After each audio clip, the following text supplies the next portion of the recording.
Para aquellos hermanos que les gusta leer su Biblia y un día van a encontrar ahí que la Biblia tiene promesas, tiene bendiciones, tiene mandamientos, pero una de las cosas que nunca nos fijamos es que tiene advertencias.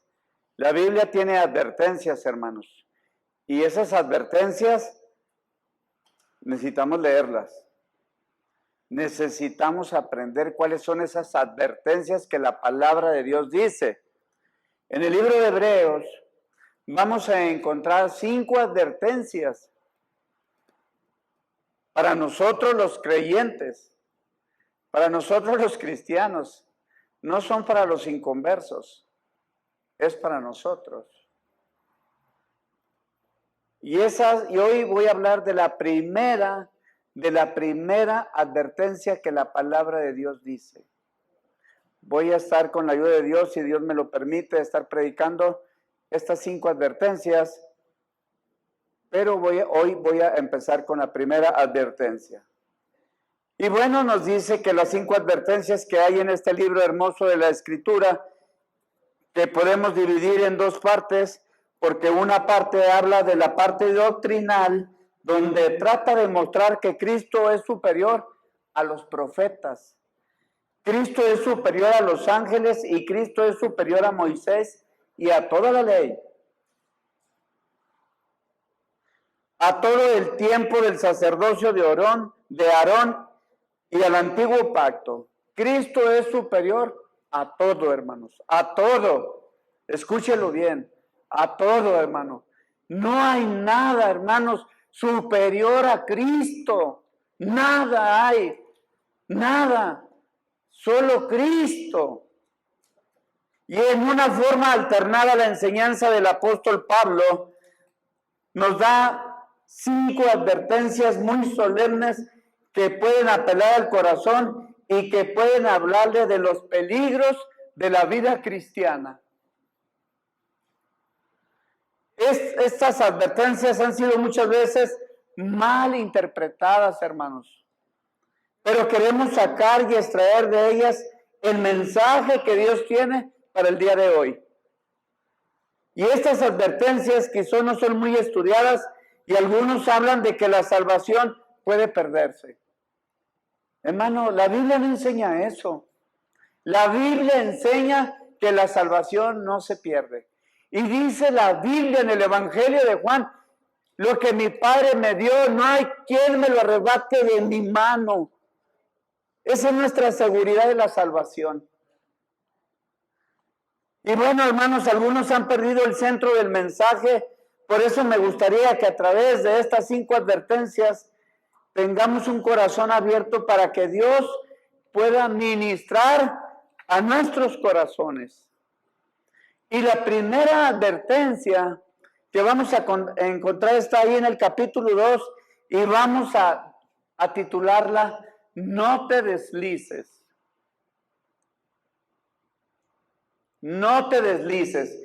Y el libro de Hebreos, cuando da su comentario, el teólogo que escribe acerca de estas cosas, deslizarse es una analogía de un barco que lo atan al muelle y las amarras de ese barco no las haces correctamente y en la madrugada se desata esas amarras y en la mañana que te le despiertas y quieres ir a tierra, te das cuenta que estás en medio del mar. ¿Por qué? Porque ese barco se deslizó, se desamarraron con que ataron esas amarras. ¿Qué quiere decir esto? ¿De qué manera tan sutil nosotros nos podemos deslizar y perder? ¿Trae consecuencias? Claro que trae consecuencias y graves, graves. Y la segunda advertencia se encuentra en el capítulo 3 de Hebreos, versículo 7 al 14. Y ahí la advertencia es, no dudes de la palabra de Dios. No dudes. Aún como creyentes muchos todavía dudamos, hermanos. y nos queremos devolver otra vez hacia atrás. Y la tercera advertencia va a estar en el capítulo 5, versículo 1, 11, hasta el capítulo 6, versículo 8, y podemos llamarla no te detengas en la carrera. Decía el apóstol Pablo a Timoteo, prosigo a la meta, al supremo llamamiento en Cristo Jesús. Que nada nos detenga. Sigamos que adelante esa carrera, porque va a haber obstáculos. Hay carreras con obstáculos. Y ustedes han visto que muchos atletas cuando van corriendo esos obstáculos, les pegan, se caen, se lesionan, y algunos ya no pueden continuar ¿qué? La carrera. Pero otros se levantan y siguen hasta terminar. Y esto es así en nuestra vida cristiana, hermanos. Vamos a tener obstáculos, nos vamos a caer, pero es necesario levantarnos y continuar hasta terminar esa carrera. Y la cuarta advertencia está en el capítulo 10, versículo 26 al 31. No desprecies la sangre de Cristo.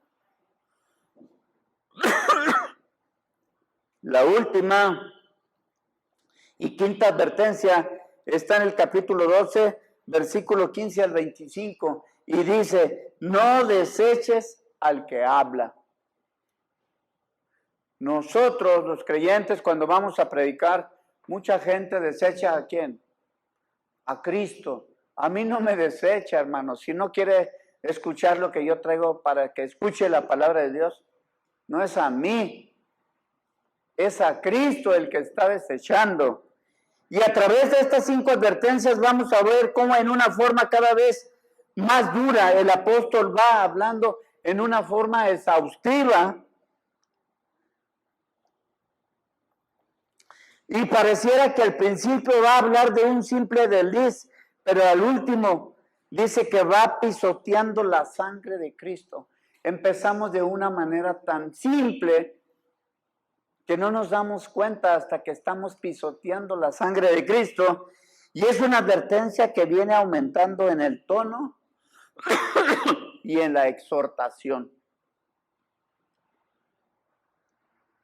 Y bueno, hermanos, esta primera advertencia ahí de Hebreos acerca del desliz que a veces damos, dice ahí el texto del capítulo 2, versículo 1 al 4.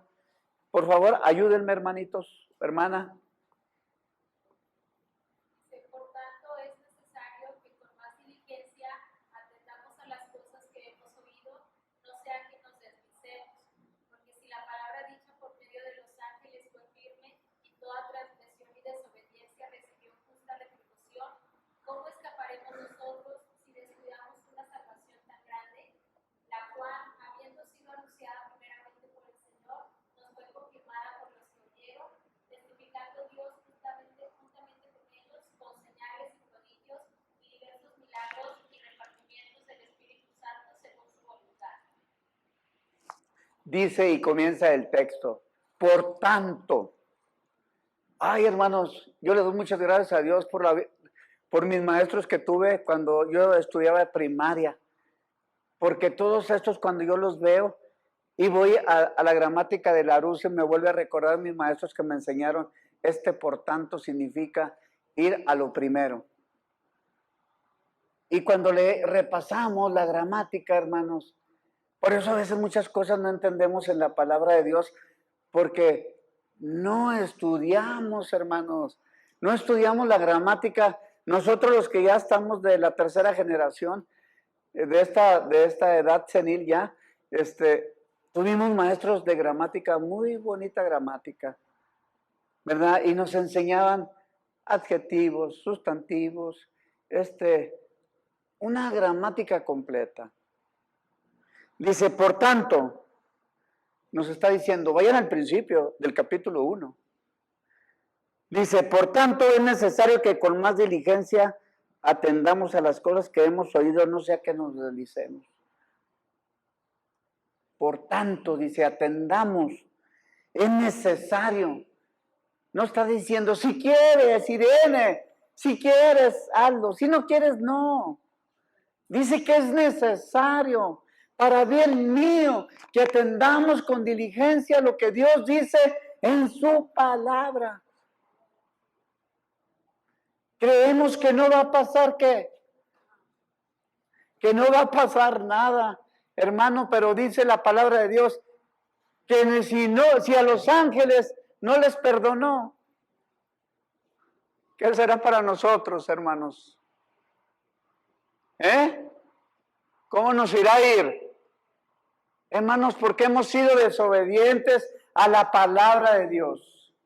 Porque no hemos hecho lo que dice Dios en su palabra.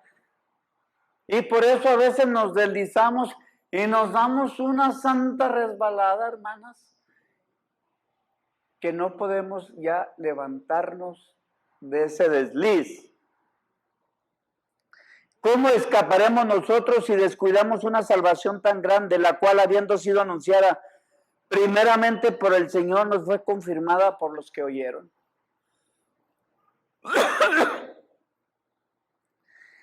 Y fíjese lo importante, dice, testificando Dios juntamente con ellos con señales y prodigios y diversos milagros y repartimientos del Espíritu Santo según su voluntad. ¿Sabe quién es testigo, hermanos? Mismo Dios. Es testigo de estas cosas. Dice que esta advertencia comienza por tanto, es decir, que está unida al capítulo 1. En el capítulo 1 se habla de que Cristo es superior a los profetas y superior a los ángeles, que Él es Dios mismo hecho hombre, que Él es Dios mismo hecho hombre, y de que es venido en carne para venir a salvarnos. Y entonces la advertencia comienza diciendo, es necesario que atendamos con más diligencia. Por eso Cristo vino en sangre para dar testimonio, hermanos. Qué hermosa naturaleza divina y naturaleza humana tiene Jesucristo. Y eso lo van a encontrar en Filipenses, ese tipo de naturaleza. Por eso, hermanos, es tan importante que estemos leyendo la palabra de Dios para poder entender y comprender. Dice, y hay una comparación como en todas las advertencias, una comparación con el juicio que había en la época de la ley. Y yo creo que hay un tremendo peligro en los cristianos el día de hoy, en que han creído que este asunto de estar en la gracia es como que Dios es más tolerante con el pecado, como que antes de la época de la ley, Dios era un Dios que castigaba duramente con el pecado. No, la Biblia dice que Dios siempre ha sido el mismo, hermano. Y creemos que no nos va a pasar nada.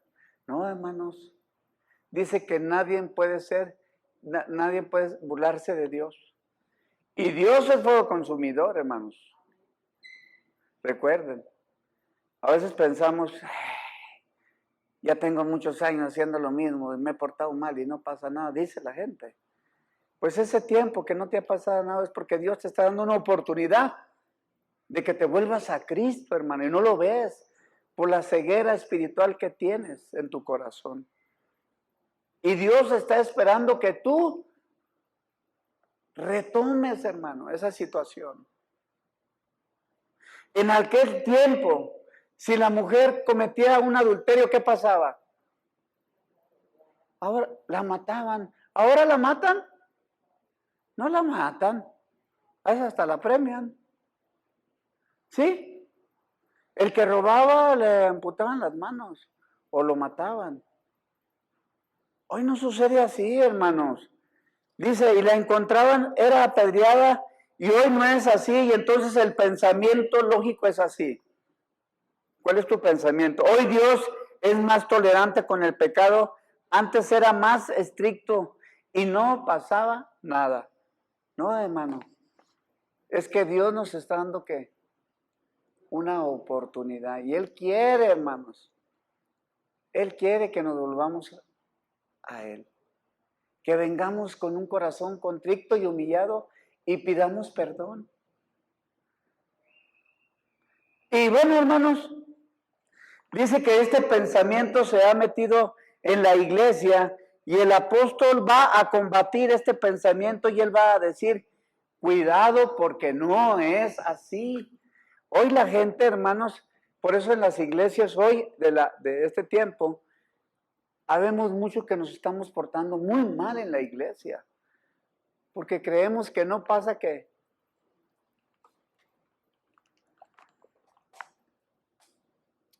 creemos que no pasa nada. Y dice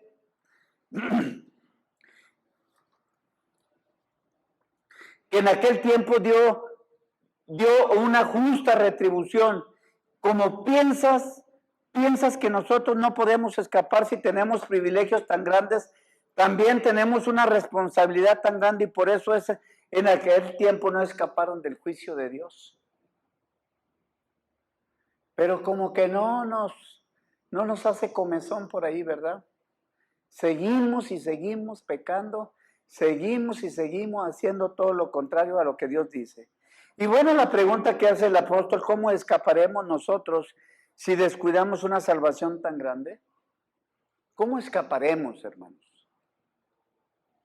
Dice la Biblia, cuida tu salvación con temor y temblor. Cuídala.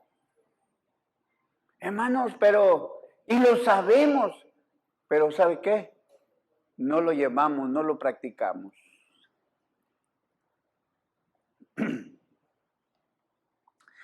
Y aquí está el peligro de deslizarnos, y esta palabra en el original tiene el concepto de un barco que ha sido mal amarrado a un muelle y que el agua comienza a golpear contra él y lo va separando poco a poco a la orilla y se va deslizando. Y cuando menos acuerdas ya estás en alta mar y ya te perdiste. Ya no hayas cómo regresar. Y bueno, ¿alguna vez te has preguntado de un creyente que ha caído y te preguntas, ¿cómo puede ser si era tan fiel, hermano? Ese hermano que cayó era tan fiel. ¿Cómo cayó de repente? En un momento, quizá no fue de repente en un momento, quizá hace tiempo que ya se venía deslizando él hasta que ¿qué? Hasta que se perdió. Pero no se daba cuenta. Dice la Biblia que si ves a tu hermano pecar, tienes que hablar con él. La Biblia nos da una instrucción acerca del hermano que se está deslizando lentamente y esa es mi responsabilidad de ¿qué? De ir y hablarle, de restaurarle. Restaurar es levantar, ayudarlo a que siga adelante. No es insultarlo. A veces nosotros sentimos que nos insultan cuando nos quieren restaurar, pero es la condición de mi pecado, hermano, en la que estoy. Pues ¿cómo tú vienes y me dices que si tengo otra mujer la deje y si ya tengo familia con esa mujer? Pues hasta se achicharra uno, ¿verdad? Pero te tienen que decir la verdad, hermano. Y nos duele cuando nos dicen esas cosas. Y le decimos al hermano que me quiere ayudar a restaurarme. ¿Y a ti qué te interesa o qué te importa? Es mi vida, yo hago con mi vida lo que yo quiera. Pero dice Isaías 43:1, yo te formé, yo te redimí, mío eres tú. ¿De quién somos? ¿Propiedad de quién somos? De Dios, hermano. Y usted no puede hacer lo que usted quiera, está equivocado. Porque entonces usted va a estar contra Dios. En primer lugar, hermanos, debemos aumentar nuestro temor a Dios y entender que hoy tenemos que dar cuentas a Dios. ¿Sabía usted que un día usted, antes del juicio, usted va a ir al tribunal de Cristo y va a comparecer ante Él? Segunda los Corintios 5:10 dice, porque todos compareceremos ante ese el tribunal de Cristo, lo que hicimos bueno o malo cuando estuvimos en la carne. Todos vamos a comparecer, hermanos. Si cree que se va a escapar, no, hermanito. Todos vamos a ir a ese tribunal de Cristo lo que hicimos cuando estuvimos aquí en la tierra, ¿verdad? Y luego después vamos a ir al juicio final. Ay, Sergio Luano Cortés, a ver si estás en el libro de la vida. No estás. Oiga, pero yo era el pastor. Pues sí, pero no estás.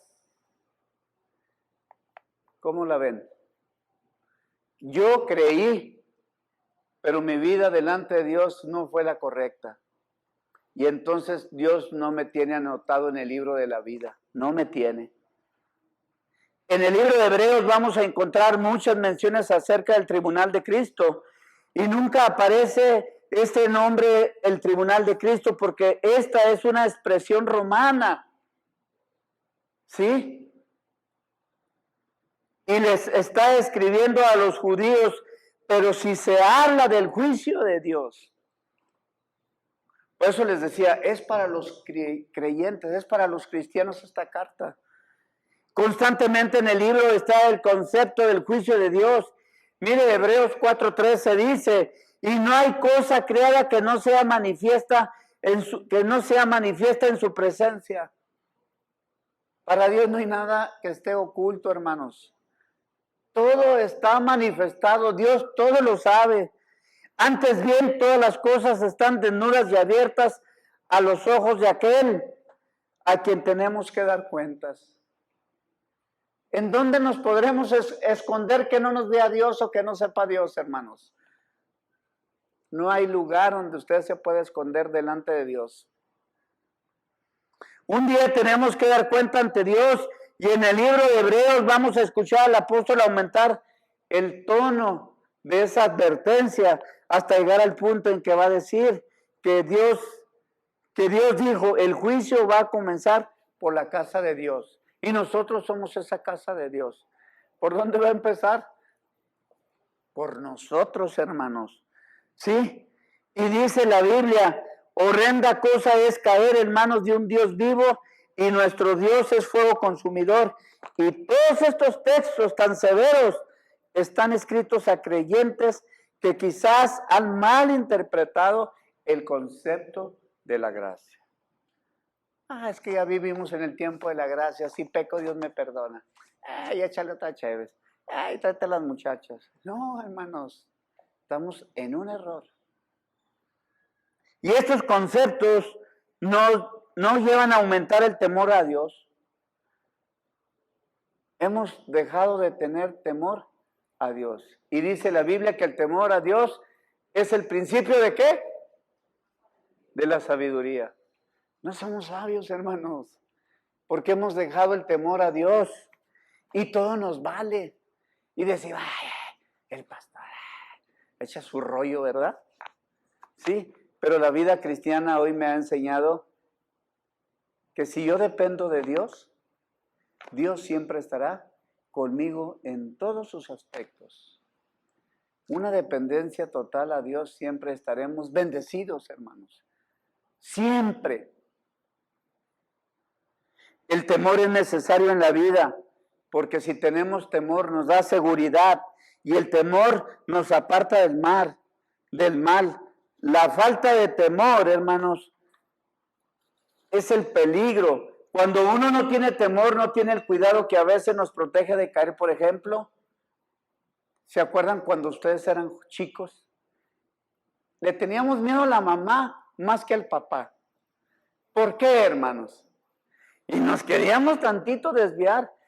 Y decían los amigos, hey, ahí viene tu jefa. ¡Ay, híjole! Derechitos, porque ya sabía que mi mamá traía una cuartota. Te dije que te vinieras porque te quería a las 10 de la noche, hermanos. Y ven para acá y sóplame. ¿Y por qué huele a cigarro tu camisa? ¿Y dónde estabas? ¿Por qué no me hiciste caso? Hermanos, yo le tenía mucho miedo a mi mamá porque yo sabía cómo me golpeaba con la cuarta. Y yo esperaba que mi padre llegara de su trabajo para esconderme bajo sus piernas porque mi papá nunca nos regañó, nunca nos pegó. Pero mi jefa sí.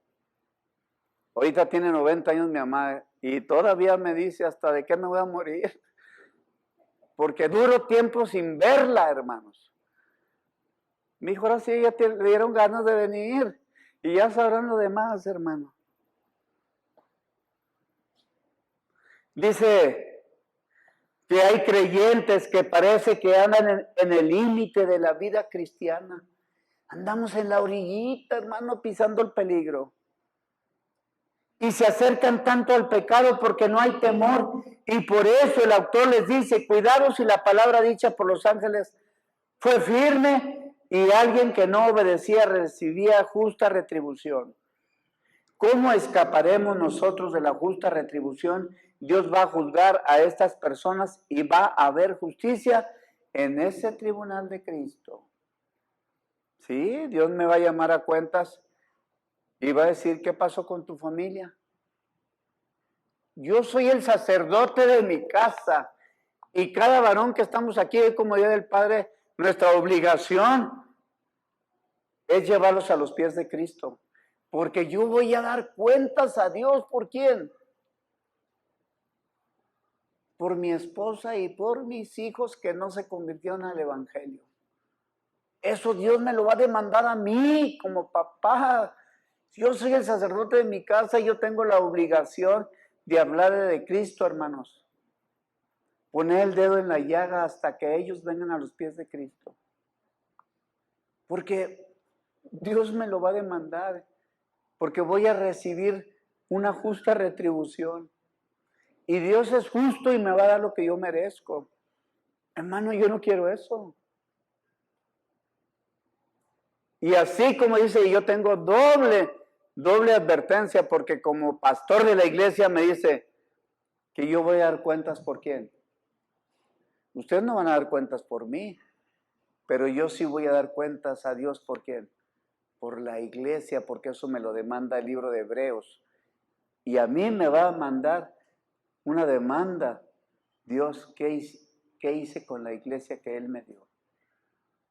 Entonces, hermanos, a veces no queremos entender esta situación, pero pongámonos las pilas, hermanos.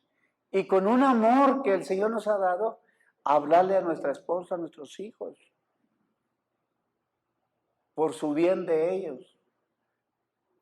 ¿Quién de ustedes no quiere ver a toda su familia en la presencia de Dios? Todos queremos. Todos. Yo quisiera que el día que yo reciba el llamado de Dios para su presencia, ahí pueda ver a mi esposa y a todos mis hijos ahí. Esa es la herencia que vamos a llevarnos, hermanos. No andar peleando lo que perece. Debemos pelear lo que no perece, que es la vida eterna en Cristo Jesús. Esa es la verdadera herencia que debemos pelear. Y llama la atención aquí algo que dice 1 Corintios 3:15. Si la obra de alguno se quemare, él sufrirá pérdida. Si bien él mismo será salvo, aunque así como por fuego. Tremendas cosas, hermanos. Dice en 1 Juan 2:28, y ahora, hijitos, permaneced en él para que cuando se manifieste tengamos confianza para que en su venida no nos alejemos de él avergonzados. Cuando hacemos una cosa mal ahorita en el mundo y se le hicimos a una persona, ¿qué nos pasa? Decía por ahí un hermano, dice, pues me ven y hasta se hacen para un lado, ¿por qué? Me sacan la vuelta. Pues, ¿qué le hicimos, hermano? ¿Por qué le sacamos la vuelta a las personas?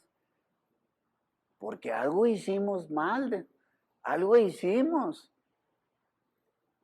Y se dan cuenta de estas expresiones que algunas se utilizan en la Escritura para hacernos conscientes que en ese juicio va a haber severidad. Por eso tenemos que aumentar ese temor de Dios para que nos proteja y nos aleje más del pecado. La falta de temor, hermanos, es lo que nos hace acercar al límite y a veces caer al precipicio. Porque no hay temor de Dios. Tenemos que ajustarnos a los principios bíblicos, los cuales son puestos como una medida de seguridad y son los que mantienen seguros detrás del límite. Si a usted le dicen no pasar, peligro, alta tensión, Si pasa, ¿qué le puede pasar? Se achicharra a lo mejor, ¿verdad?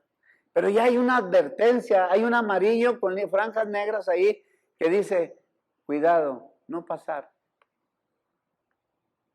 Pues también así, también la palabra de Dios tiene esas advertencias. Dice, llama la atención esta palabra, una salvación tan grande. El énfasis está en lo grande, lo precioso, lo cara que fue esa salvación. ¿Cuánto les costó a ustedes la salvación, hermanos? No nos costó nada, es un regalo de Dios, fue gratis. No nos costó nada, hermanos. Y testificando Dios juntamente con ellos, con los apóstoles, aquí hay una expresión hermosa, la palabra en el original, testificando Dios juntamente, era la expresión cuando un hombre iba a juicio y claro, no iba a creer solo a mi palabra, entonces llevaba a alguien que testifique conmigo, alguien que ponga la evidencia, alguien que hable a mi favor mío. Dios estaba testificando con ellos, haciendo las señales y milagros para acreditar la palabra de los apóstoles. Esta salvación tan grande que un día has escuchado, has recibido a Cristo como tu Salvador. Ese es su testigo. Cristo es su testigo cuando entra a la presencia de Dios. ¿Alguna vez usted ha entrado a un juzgado y lo tienen demandado?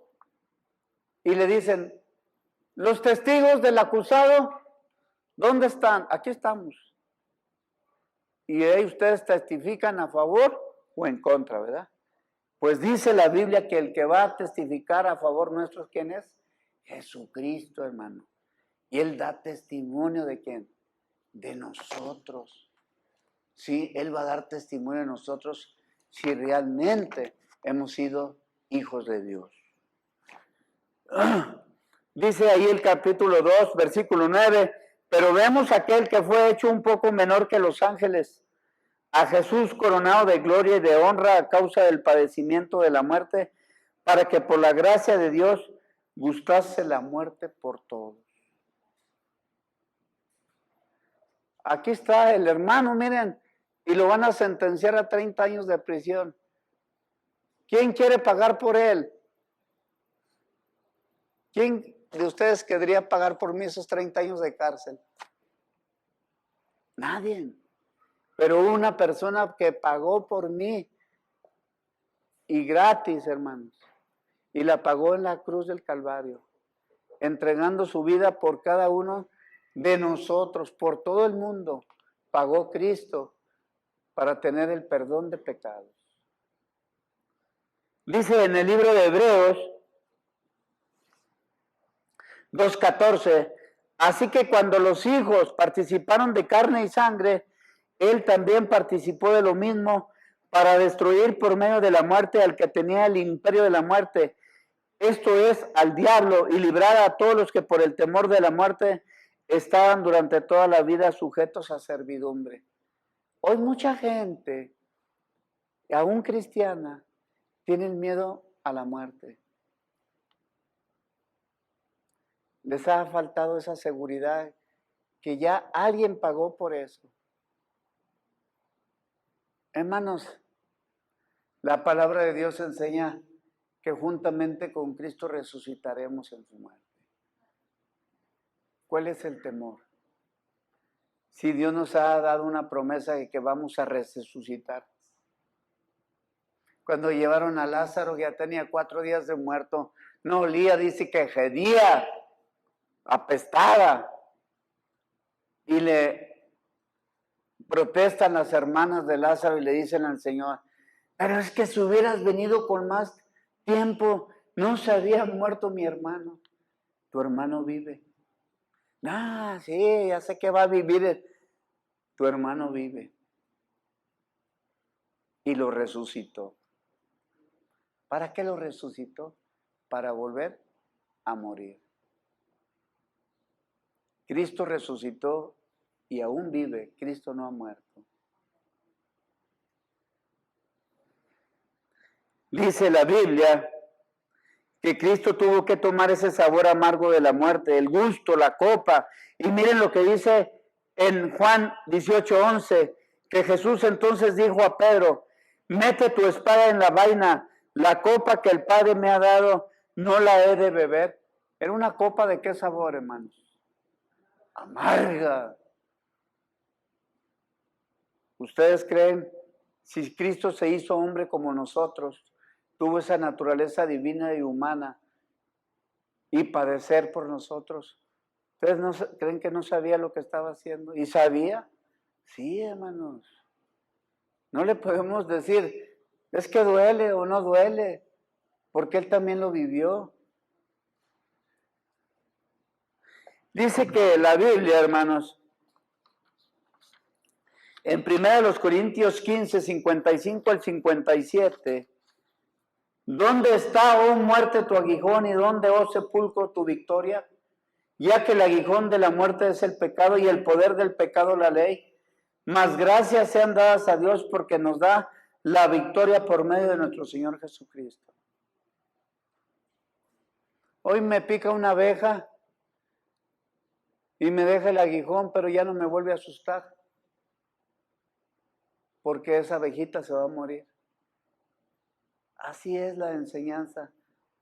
Cristo murió en esa cruz del Calvario por mis pecados y venció a la muerte. Pablo pregunta, ¿dónde está, oh muerte, tu aguijón? Clavado sobre Cristo. Y ahora la muerte puede asustarte, pero la muerte no puede hacerme daño, porque la muerte solo me lleva ¿a dónde? A la presencia de Dios. Es necesario que la semilla muera para dar fruto, y es necesario que yo muera para que pueda estar en la presencia de ¿quién? De Dios, hermanos. Y gracias a Dios por este regalo tan grande que Dios nos ha dado. Y bueno, hermanos, en esta advertencia primera nos dice, cuidado, el deslizarse en la vida cristiana es muy fácil, y es que Satanás parece que pone aceite en el suelo para que nos deslicemos, y por eso tienes que andar con mucho cuidado. Por eso dice la Biblia, cuida tu salvación con temor y temblor. Si tú sigues estos principios, estoy seguro que vas a poder crecer y dar gloria a Dios con tu vida.